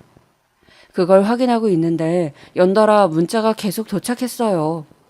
입술을 쭉 맞추면서 찍은 사진, 카메라를 보며 사이좋게 윙크를 한 사진, 산에 올라가서 찍은 사진, 심지어 둘이 주고받은 문자 내역도 사진 파일로 저에게 전송이 되었습니다. 오빠, 내일은 진짜로 안 돼? 다시 생각해봐도 안 되는 거야? 내일은 마누라 감시망 피하기 힘든 날. 레이더 막 무서워. 미안해. 나 너무 속상하다. 나는 내일도 오빠 보고 싶은데. 오빠는 내가 좋아? 아니면 그 마누라가 좋아? 당연히 너지. 그걸 질문이라고 하고 있냐? 비교 자체가 안 되는 문제를 굳이 왜 물어? 빵! 저를 향해 울리는 클락션 소리에 간신히 정신을 차릴 수 있었습니다. 진작 초록불로 바뀌었음에도 저는 멍하게 휴대폰만 붙은 채였고 보다 못한 뒷차가 빵빵거리다가 저를 추월해서 지나갔습니다. 제가 어떤 정신으로 운전해서 집까지 갔는가 이건 기억하지도 못하고 미스터리입니다. 참고로 저는 친정아빠가 바람을 피셔서 가정이 깨어진 집안의 딸이었어요. 2번 바람을 피셔서 친정 엄마한테 걸리셨습니다. 결국 별거에 들어가셨고 저 결혼하자마자 이혼하셨어요. 원래 더 일찍 이혼을 하시려고 했는데 그래도 딸이 결혼할 상대가 있다는데 그거 씩 올리는 것까지는 원만하게 다 보고 갈라서 자고 두 분이서 합의를 하셨던 겁니다. 별거를 시작하신 이후로 친정엄마도 새로운 상대를 만나셨고요. 그 상대분이 원래 대만에서 요식업을 하시던 분인데 한국에 나와 계실 때 지인의 소개로 친정엄마를 만나셨던 거예요. 그래서 저 결혼하고 부모님 이혼 도장 찍은 후에 친정엄마는 그분을 따라 대만으로 가셨습니다. 당연히 집안 상황상 저는 친정아빠보다는 친정엄마와 훨씬 더 유대감이 깊었으며 가까웠어요. 친정아빠는 당신의 가정을 두고 뻔뻔하게 바람을 피셨던 분이셨으니 좋을래야 좋을 수가 없었죠. 저는 그래서 더욱 남편이 일으킨 작태를 받아들일 수가 없었던 것 같아요. 뻔히 알고 있었거든요. 남편도요. 저희 친정의 일화를 말이죠. 그런 사람이 자기 와이프가 바람에 대한 상처를 갖고 있는 걸 알면서도 바람을 피웠다고요? 사람이 아니라 짐승이라고 볼 수 있었습니다. 저는 그날 저녁 밥을 하면서도 멍하니 천장 보기를 한번, 상을 차려놓다가도 다시 멍하게 한숨 쉬기를 한번, 그러면서 퇴근할 남편을 기다렸습니다. 마음 같아서는 당장 남편의 회사로 쳐들어가거나 전화를 때려서 이게 어떻게 된 일이냐고 진위 여부를 묻고 싶었어요. 하지만 어차피 벌어진 일이라면 남편에게 그럴싸한 변명을 만들 시간을 벌어주지 말자는 생각이 들었습니다. 기습 공격을 하고자 했죠. 제가 아무 방어도 못하고 있을 때 그 여자의 연락을 받은 것처럼 말이에요. 여보, 나왔어. 오늘 찌개 끓였나 봐. 맛있는 냄새가 나네. 자기가 좋아하는 조합으로 차렸어. 김치찌개랑 계란말이. 같이 먹고 싶다고 그랬었잖아. 와, 김도 있네. 저녁상 완전 밥도둑이다, 밥도둑. 얼른 옷 갈아입고 밥 먹어야지. 남편이 왔는데 이상하게 바로 입이 안 떨어지더라고요. 이런 것에도 크게 기뻐하고 잘 웃는 제 남편인데 어째서 그런 바람을 피웠을까 싶었어요. 혹시 무슨 오해가 있는 건 아니려나 하는 신라 같은 희망마저 솟았습니다. 마주 앉아서 밥 먹는데 이게 지금 음식을 씹는 건지 마는 건지 맛도 잘 모르겠더라고요. 남편이 저보고 어디 아프냐고 묻더군요. 저는 그 표정을 보고 마음이 아렸습니다.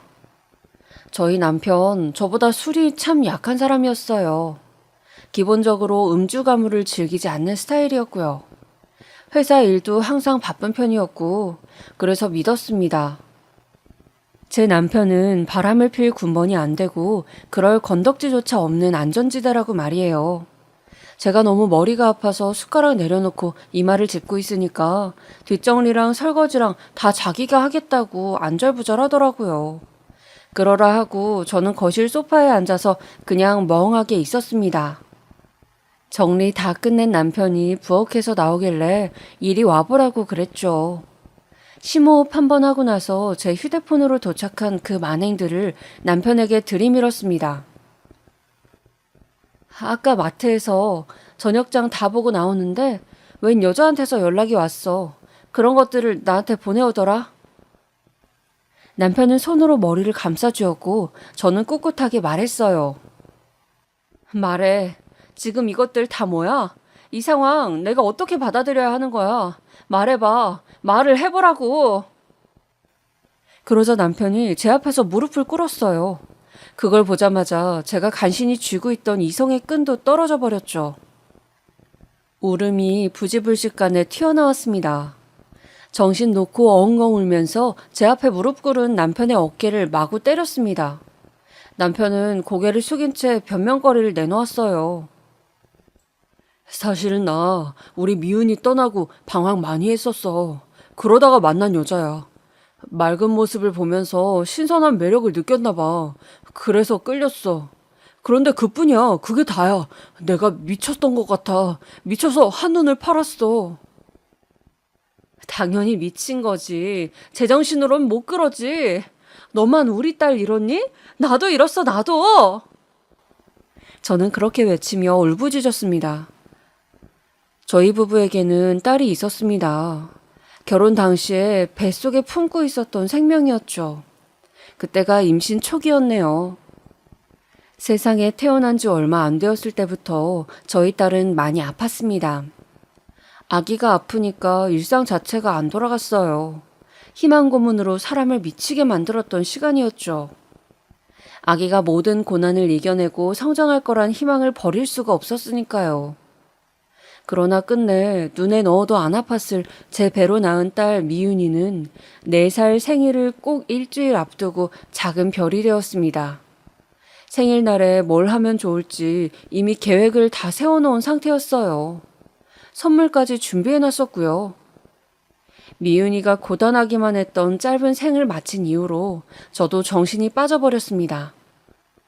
아침에 눈을 떴는데 이제 뭘 해야 할까 그 고민으로 몇 시간씩 허비했어요.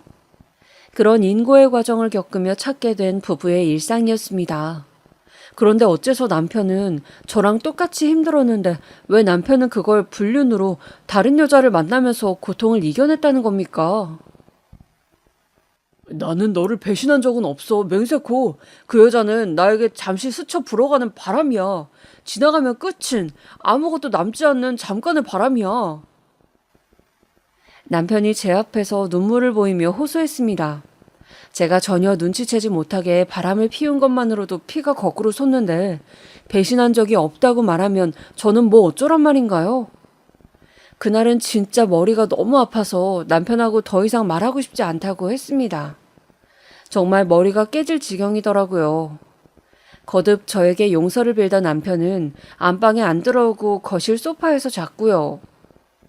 다음날 아침에도 저한테 미안하다고 비는 것으로 하루 일과를 시작했습니다. 제가 정말 바보 같은 생각을 하고 말았어요. 진짜 사랑은 저뿐이라는 남편의 말, 그 간절한 표정, 눈물, 믿어보고 싶더라고요. 제가 눈 딱 감으면 우리 부부 아무 일도 없었다는 듯이 편안한 일상으로 돌아갈 수 있지 않을까 싶어서요.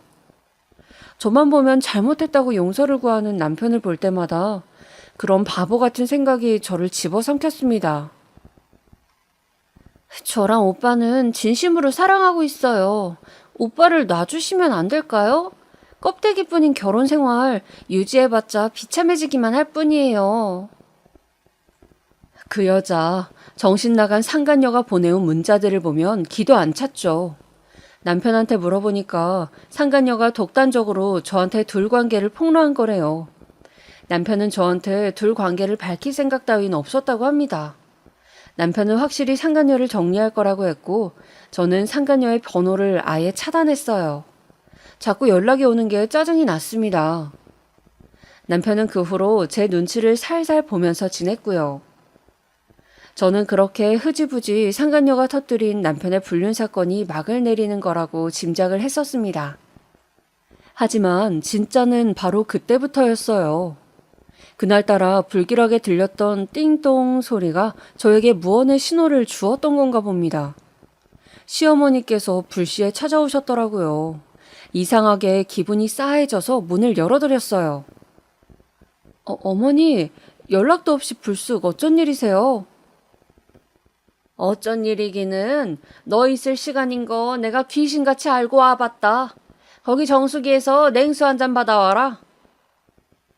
별로 더운 날씨도 아니었건만 시어머니께서는 거실 소파에 앉으시자마자 손부채질을 막 하시더라고요. 저는 괜히 눈치를 살피면서 시어머니께 물 한 잔을 가져다 드렸습니다. 저는 그 앞에 서 있었고 시어머니께서는 냉수를 왈칵 들이키셨죠. 그리고 빈 컵을 건네봤던 순간 너 우리 성국이한테 만나는 여자 있다는 거 알았다면서? 시어머니의 싸늘한 말투에 멈칫하고 말았습니다. 생각지도 못하게 시어머니로부터 남편의 불륜 이야기를 듣게 되다뇨. 인과관계가 도저히 예상되지가 않았습니다. 그래서 그 순간 저는 스스로 양심에 찔린 남편이 시어머니에게 불륜 사실을 이실직고 한 것이라고 짐작을 했어요. 그걸 들으신 시어머니께서는 놀란 나머지 저에게 달려오신 것 같았고요. 네. 불미스러운 일이라 말씀을 못 드렸어요. 그런 일이 좀 있기는 했는데요. 지금 현재는 정리가 되었어요. 저희가 부부로서 앞길을 잘 헤쳐나가야죠. 두루뭉술하게 말씀을 드렸습니다. 뒤탈 없을 정도로만 말이죠. 그런데 이게 대체 무슨 일인가요? 제가 그렇게 말씀을 드리자 시어머니께서 피식 웃으셨어요. 그러시더니 이렇게 말씀하시는 겁니다. 그 애가 얼마나 괜찮은 애인지 아니? 외모부터 성격까지 너랑은 상대가 안 돼. 비교하면 그쪽에다 신뢰라고. 예, 어머니? 지금 무슨 말씀을 저한테 하고 계시는 거예요? 저 지금 전혀 이해가 안 되고 있어요. 하! 내가 앞뒤잘 것 없이 거두절미하고 내 심정 가감 없이 어디 너한테 말을 해보마. 나는 내 며느리가 그 애라면 얼마나 좋을까 그런 생각이 자꾸만 들어. 저도 모르게 손에서 컵을 놓쳤습니다. 플라스틱 컵은 다행히 깨지지 않고 거실 바닥을 굴러갔어요. 설마 어머니께서 그 여자를 아시기라도 한다. 지금 그 말씀이신가요? 그래, 알다마다. 우리 성국이한테 웬 여자가 생겼나 싶어서 노심초사했더만.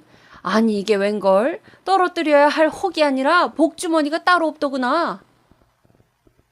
저는 충격으로 말문이 다 막혔습니다. 어이가 없다는 것 정도로는 그때의 제 기분, 감정을 설명할 수가 없어요. 정말 뒤통수가 얼얼했네요. 사람 뒤통수 치는 데는 가지각색의 방법이 있다는 것을 그때 제대로 체감하였습니다. 시어머니께서는 진작 그 상간녀의 존재를 알고 계셨대요. 그리고 그 상간녀와 따로 만나기까지 하셨다고 합니다. 동갑내기 부부였던 저랑 남편보다 4살 어렸던 상간녀였죠. 저보다 나이가 어린 것도 마음에 드신대요. 그리고 제가 키가 좀 큰 편이라서 남편이랑 키 차이가 거의 안 났어요. 그런데 상간녀는 반대로 아담한 편이었더군요. 여리여리해서 귀엽고 여성스럽고 새댁 같은 느낌이 난대요. 저한테서는 못 느끼셨던 그런 분위기를 상간녀한테서는 느끼셨대요. 저는 그냥 말을 해야 할 상황에서만 하고 말에 살 붙이고 그러는 거 꺼리는 편이었었거든요. 저희 아픈 딸 돌보느라 피곤하고 예민하고 그렇게 지내면서 더 그렇게 되었던 것도 있고요. 그런 저랑은 다르게 상간녀는 말수가 많은 편이라서 애교스럽게 보이더래요. 날씨가 어땠니, 연예인 누구가 어땠니, 옷이 뭐가 더 예쁘니 하면서 이런저런 얘기들을 먼저 꺼내는 모습이 그렇게나 살가웠다네요. 그리고 시어머니께서 말씀하시기를 가장 결정적으로 그 애는 얼굴에 그늘이 없어. 집에서 자기 엄마 아빠한테 사랑만 받고 자란 애야. 부모뿐만 아니라 일가 친척 중에 이혼한 경우가 한 집도 없다더라. 어르신까지 다 통틀어봐도 아픈 사람 하나가 없대. 유전자가 아주 타고났지. 한 집 건너 병자가 있는 너네 집하고는 근본 자체가 다르더만 근본이. 저보다 여러모로 밝아서 그 상간녀가 더 좋다고 하셨어요. 하필이면 저 같은 사람이 며느리라 싫다고 하시더라고요. 하여간 나는 너에 대한 거라면 다 싫어. 결혼하자마자 부모 이혼? 그게 사기친 게 아니면 뭐니? 우리 집안이 너는 그렇게 우스웠니? 부모 불화 있는 거 쏙 빼놓고 가증스럽게 숨기고서 우리 집안 며느리로 들어오다니. 게다가 애 빨리 들어서서 낳았으면 이왕지사 건강하게 잘 키울 것이지. 아픈 애를 낳아서 몇 년을 거기 매달려가지고 난리 바가지를 피워대더니 애는 떠났고 아주 기도 안 찬다. 그나마 딸 낳아서 덜 아까웠네. 덜 아까워요? 제가 아들 아니고 딸 낳아서 그 아이가 죽은 게 덜 아깝다고 지금 그러신 거죠? 어떻게 그런 말씀을 하실 수가 있어요? 어머니 손녀였어요. 아우 시끄러. 너는 이래서 내가 마음에 안 든다고 하는 거야. 늘상 우중충한 얼굴에다가 걸핏하면 따져들긴 하고 어디 예뻐할래야 예뻐할 수가 있어야지. 그러신다고 제가 어머니의 며느리가 아닌 게 되나요? 왜 말도 안 되는 궤변을 자꾸 늘어놓으세요? 저희 부부의 일이에요. 오롯이 저희 두 사람의 영역이라고요. 어머니께서 마음에 든다 어쩐다 하시면서 끼어드실 문제가 아니라고 생각하는데요. 가여운 제 딸이 생각나면서 눈가가 뜨거워진 채로 눈물을 꾹 참으면서 말씀드렸습니다. 그런 제 앞에서 시어머니께선 정말로 냉정하셨죠. 너만 빠지면 된다는 걸 왜 모르니? 눈치가 없는 거야? 아니면 눈치가 없는 척을 하는 거야? 내 아들이 하도 착하고 물러서 큰일이야. 내가 이 세상에서 내 아들을 가장 잘 알아. 너랑 진작에 그만 살고 싶어 하더라. 나가주세요, 어머니. 당장 나가시라고요. 하, 이 요망한 것. 내 아들 등골 빨아먹고 피 빨아먹고 잘도 사는구나. 제가 요망하다고요? 진짜로 요망한 건 그 여자 아닌가요? 멀쩡히 가정 있는 사람 건드리는 게 그게 어디 제정신인가요? 저는 막무가내로 구시는 시어머니를 막무가내로 쫓아내드렸습니다. 혼자 남겨준 집안에서 한참을 화를 삭히며 울분을 견뎌냈어요. 그리고 그날 늦은 저녁 시간부터 남편이랑 많이도 싸웠습니다. 분명히 시어머니의 만행에 대해서 따진 것이 시작이었건만 나중에 가서는 서로에게 날을 세우며 감정 상하는 말들을 내뱉고 있더군요. 예전에 속상했던 일화들, 아팠던 딸 미윤이를 돌보면서 화가 나고 실망하고 각자에게 상처를 받았던 순간들, 그런 것들이 전부 다 나와버렸어요. 할 말 못할 말 서로가 다 해버렸고 의도치 않게 밑바닥까지 다 보여주고 만 결과가 되었습니다. 그렇게 남편과 냉전이 시작되었어요. 시어머니로부터 연락이 자꾸 왔었죠. 좋은 말로 할 때 얌전히 갈라서래요. 코웃음을 쳤습니다. 누구 좋으라고요? 이 모든 상황에 진절머리를 치고 있을 때였죠. 남편이 저한테 이혼을 하자고 그런 말을 하는 겁니다. 아, 그래도 최후의 보루라고 한다면 남편은 그래도 나랑 살겠지 였었는데 저도 모르게 딱 한마디가 나갔습니다. 왜? 그 짧디 짧은 한 글자에 모든 것이 담겨 있었어요. 왜? 대체 왜? 무엇 때문에? 그런데 남편이 그 한 글자 앞에서 침묵을 지키더군요. 이윽고 한숨과 함께 저에게 하는 말을 듣고서 저는 현기증이 일었습니다. 희진이가, 아니 그 여자가, 그러니까 임신을 했어. 이틀 전에 알게 됐어. 연락이 왔어 나한테. 자기가 그 임신 6주라고. 남편은 상간녀와 그 배 안에 든 생명을 책임지고 싶다고 하였습니다. 그러니까 제발 저한테 이혼 좀 꼭 좀 부탁한다면서 무슨 보험 들어달라는 보험 설계사도 아니고 꼭 그런 투로 말을 하더군요. 간절한 애청이니까 꼭 좀 들어달래요. 저한테는 정말 미안하게 됐대요. 그쪽은 책임져주고 싶고 나는 책임이란 영역 밖의 존재이고 뭐 그런 거야? 꼭 그렇게 말을 해야겠어? 지금 나한테 그렇게 말한 거 아니었어? 내 귀에는 그렇게 들렸는데. 아휴, 너는 나랑 이혼해도 잘 먹고 잘 살 수 있잖아. 네가 일을 쉬어서 그렇지. 너 능력 괜찮은 여자야.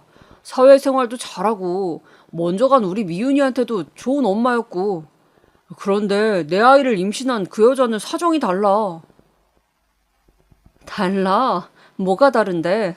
상간녀가 사생아 임신한 건데 거기에 무슨 의미를 부여하고 싶은 건데? 어? 내가 자기랑 결혼 안 해주면 자기는 뱃속 아이 감당하지 않을 거라고 하더라. 고작 자그마한 태아이긴 해도 생명이잖아. 내 자식이잖아.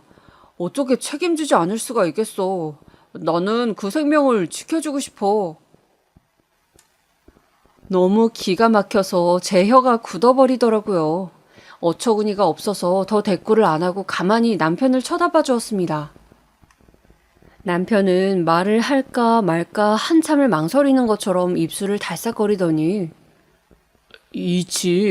우리 이 집 대신에 너 줄게. 기껏 한다는 말이 그거였습니다. 그런 상황에서도 저는 저도 모르게 피식 웃어버리고 말았네요. 내 남자, 내 남편 겨우 이 정도의 사람이었구나 싶은 게 그 순간에 제대로 실감이 났다고나 할까요? 모르겠어요. 저도 그냥 딱 그 순간에 너랑 나는 이제 완전히 끝이 난 관계일 수밖에 없다 이런 생각이 확 들었습니다. 융자 있는 집 주면서 대단한 결심을 하고 엄청난 호의를 베푸는 것 마냥 아주 그럴싸하게 포장을 하네. 너 또 무슨 말을 그렇게 하냐?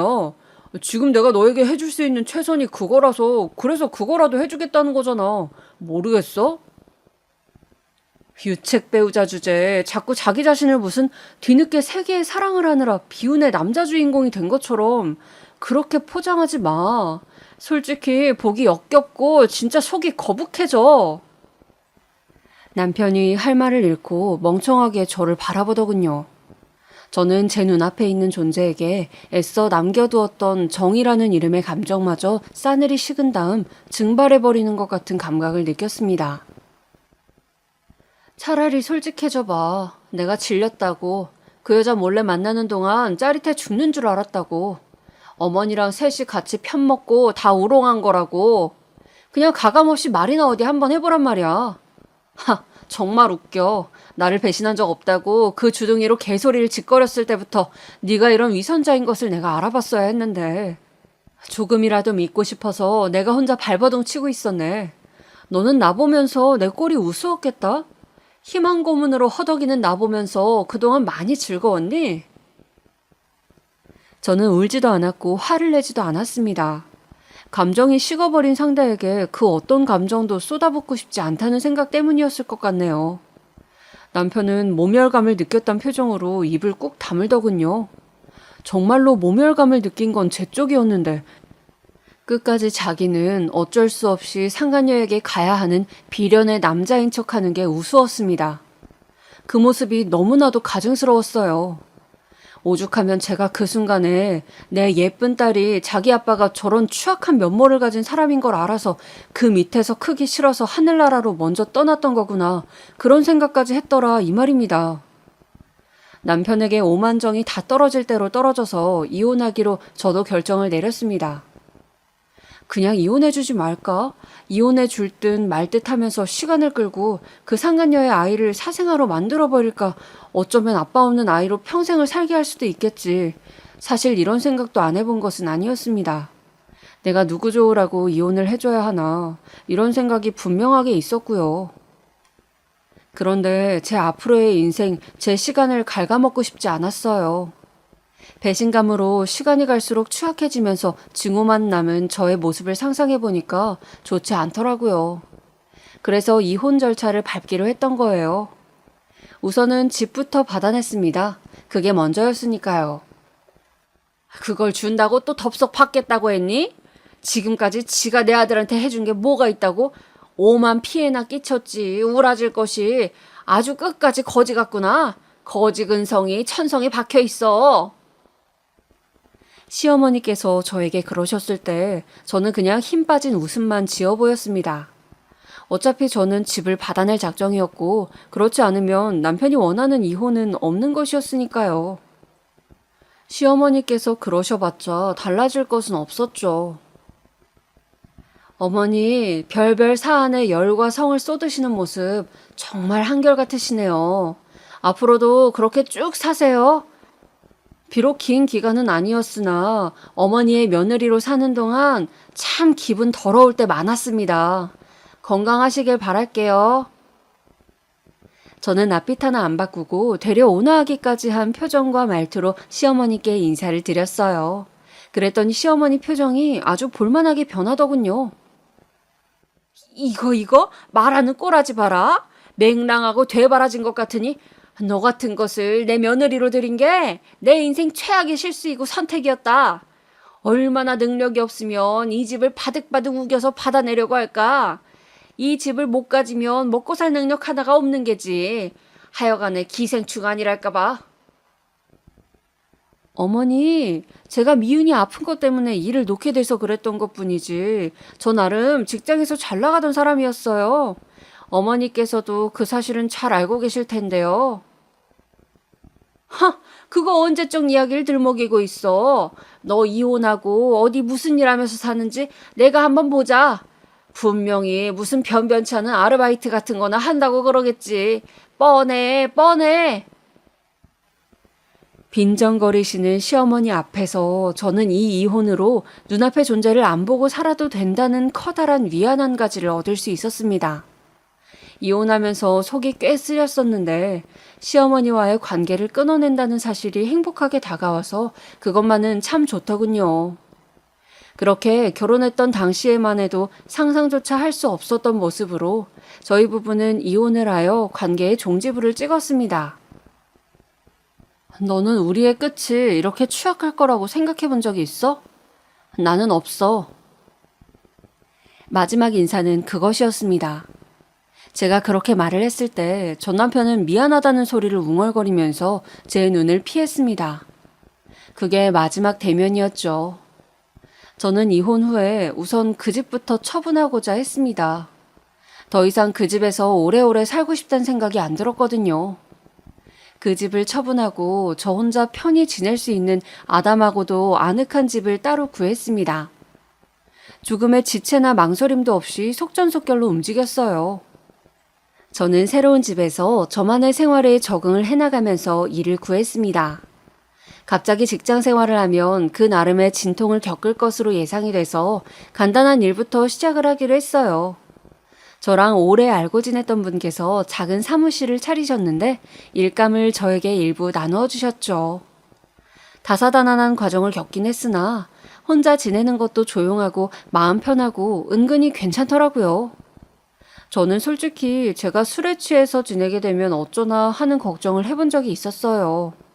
그런데 그런 걱정과는 달리 제 일상도 나름 바쁘게 돌아갔고 그 안에서 보이는 안정감이 존재했습니다. 운동을 시작했고 제가 원하는 식단 관리도 저 혼자 하니까 편하게 할 수 있었습니다. 그렇게 저만의 일상을 지내던 어느 날이었죠. 문자가 와서 보니까는 전 시어머니, 아니 그렇게 칭하기 싫으니까 여기서부턴 그냥 할머니라고 적겠습니다. 못된 할머니인 건 사실이니까요. 그 할머니가 저한테 너 알바나 하고 지낸다면서? 이렇게 보내온 거예요. 깜짝 놀랐어요. 제 소식을 어떻게 알고 계실까? 무시할까 하다가 혹시 무슨 건수가 있어서 문자를 보내신 건가 싶어서 대충 답을 보냈습니다. 그냥저냥 지내는데 무슨 일이시냐고 말이죠. 그랬더니만 너 그 꼬라지로 살 줄 알았다. 내가 그랬지? 내 말이 맞지? 생각해보니까 네가 불쌍한 것도 같아서 안쓰럽더라. 주말에 할 일 없으면 와서 하객 알바나 해라. 몇 푼 쥐어주마. 이런 내용과 함께 웬 모바일 청첩장이 날아드는 것 아니겠어요? 이럴 수가. 전 남편과 상간녀의 결혼식이 그 주말이었습니다. 그 청첩장을 저한테 보내다니요. 저는 제 소식을 그 할머니가 어떻게 알았나 했더니 제가 제 SNS 계정에 저의 근황을 사진이랑 같이 매일 올렸었거든요. 그걸 상간녀가 보고서는 할머니한테 말했던 겁니다. 저는 맘 편하게 알바 중 이런 식으로 약간 농담조로 가볍게 적었던 것인데 그걸 보고서 그 사람들은 제 처지를 오해하고 비웃었던 것이죠. 그것까진 그렇다 치는데 하객 알바 운운하면서 저한테 청첩장을 보내다녀 피가 거꾸로 솟았습니다. 애써 참아오고 억눌러오고 모른 척했던 제 안의 분노가 들끓었습니다.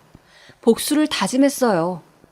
눈에는 눈, 이에는 이. 저는 제 계정을 방문한 사람들을 다 찾아다니기 시작했습니다. 제 게시물을 누른 사람의 아이디를 볼 수 있는 시스템이거든요. 한마디로 방명록이 자동으로 남겨진다고나 할까요? 일부러 게시물을 올려서 유인한 저는 그걸 본 사람들을 다 찾아다녔고 마침내 상간녀의 계정을 발견할 수 있었습니다. 상간녀가 무슨 글들을 올리나 봤더니 결혼 자랑을 엄청 해놨더라고요. 근데 수상한 점이 있었어요. 상간녀가 올린 게시물마다 누가 그래놓고 결혼? 양심에 안 찔리냐? 이런 댓글을 다 달아놨더라고요. 상간녀를 잘 아는 사람 같은데 이 사람은 누구일까 궁금해하던 저는 그 사람의 계정에 가서 채팅을 걸었습니다. 그리고 은밀한 대화가 시작되었습니다. 이윽고 결혼식 당일 신랑 신부에 대한 예의를 지나치게 갖추며 저는 상하이는 물론 신발까지 검은색으로 맞춰 입고 갔습니다. 너무 검은색이라 눈에 띄었죠. 전 남편이 저를 보자마자 사색이 되더군요. 그리고 그 할머니, 오란다고 진짜 왔네? 악독한 것, 넹. 저를 보면서 혀를 차시는 것 제가 다 보고 들었습니다. 저는 여유롭게 눈인사를 보내주었죠. 전 남편은 예식이 시작된 후에도 표정 관리를 못하더군요. 그것만으로도 고소했어요. 하지만 정말 고소한 건 아직 시작도 안 한 상태였죠. 혼전 임신을 한 새 신부, 상간녀가 부케로 배를 가리면서 입장을 했습니다. 불륜 커플 주제에 감히 결혼식을 열다니 저는 분노의 웃음을 지으며 축가의 순서를 기다렸습니다. 첫 번째 축가 순서는 상간녀의 여자 지인 3명이었는데요. 그들이 각자의 위치에 서는 순간 맹세합니다. 제가 지금 맹세코 진실만을 말씀드리는 거예요. 식장에는 출처 모를 남자의 목소리가 커다랗게 울려 퍼졌습니다. 모든 하객들이 두리번거리다가 사회자석에 있는 저를 발견했죠.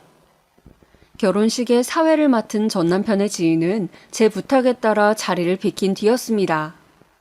전 남편의 불륜 문제로 마음이 안 좋은 상태였는데 사회 볼 사람이 정말 너밖에 없다는 간청을 받아서 어쩔 수 없이 사회를 보고 있었던 지인이었습니다. 저와도 오래 알고 지낸 사이였기에 부탁을 할 수 있었죠. 저는 당황한 사람들을 보며 사회자 마이크에 대고 다시금 휴대폰에 녹음된 파일에 재생 버튼을 눌렀습니다. 걔랑 저랑 원래 오래 만난 사이예요. 그런데 제가 유부남이었기 때문에 불륜이라 떳떳하지 못했고요. 하지만 진짜 운명적인 사랑은 걔라고 생각해서 이혼했습니다. 걔가 이혼하고 자기한테 오면 받아준다고 했거든요. 그래서 이혼했어요.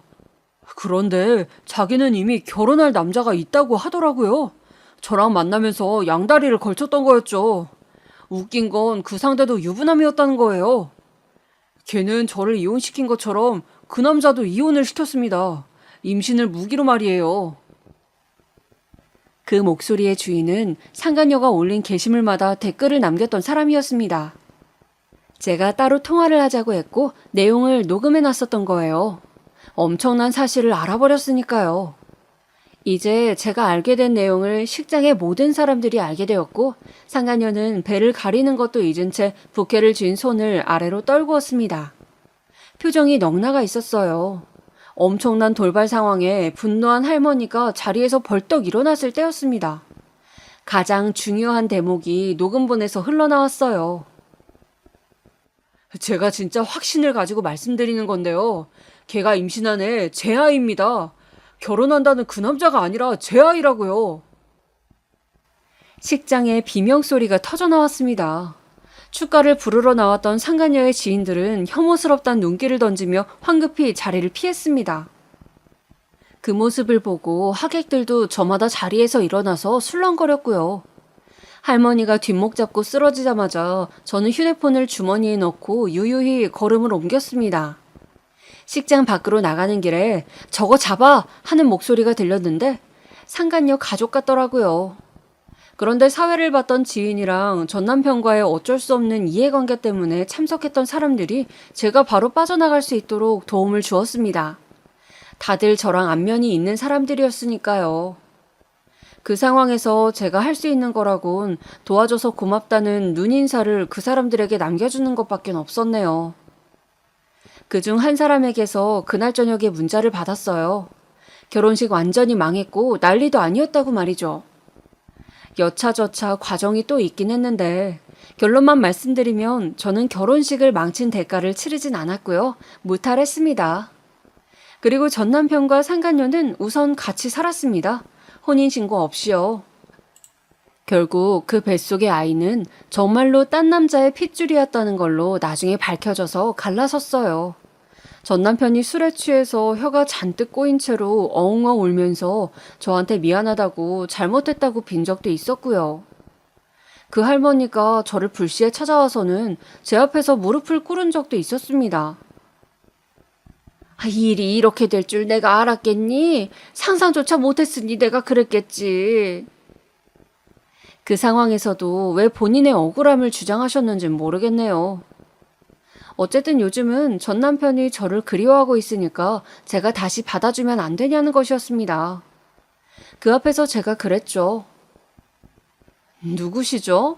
이 할머니가 치매가 오셨나? 왜 생판 남한테 헛소리를 하시는 거예요? 얼이 빠져서 입만 뻐끔뻐끔 하시곤 차마 저를 붙잡지도 못하시고 더 이상 어떤 말씀도 못하시는 모습이 참 우습고도 기분 묘했습니다. 그 후로 저는 일이 잘 풀려서 돈도 안정적으로 벌게 되었고 연하 남자친구 만나서 연애도 하게 되었습니다. 만날수록 신뢰가 쌓여서 지금은 결혼을 앞두고 있습니다. 친정엄마는 아예 한국에 나와서 지내게 되셨어요. 확실히 엄마가 가까이 있으니까 좋더라고요. 둘이서 같이 쇼핑도 하고 맛있는 것도 먹으면서 시간을 보내고 있어요. 전 남편은 다른 여자랑 재혼한다는 것 같더니만 나중에 들어보니 파혼을 했었더라고요. 그래서 계속 혼자 지낸다는 것 같아요. 그리고 그 할머니는 왠지 요양원을 들어가신 것 같더라고요. 요양원에 들어가게 돼서 이것저것 상담을 받았다는 후문을 분명 접했었거든요. 지금쯤 요양원 생활을 하고 계시지 않을까 싶네요. 아직 정정하실 연세이신데 너무 심보를 아무렇게나 쓰셔서 그리 되신 걸까 하는 짐작이 듭니다.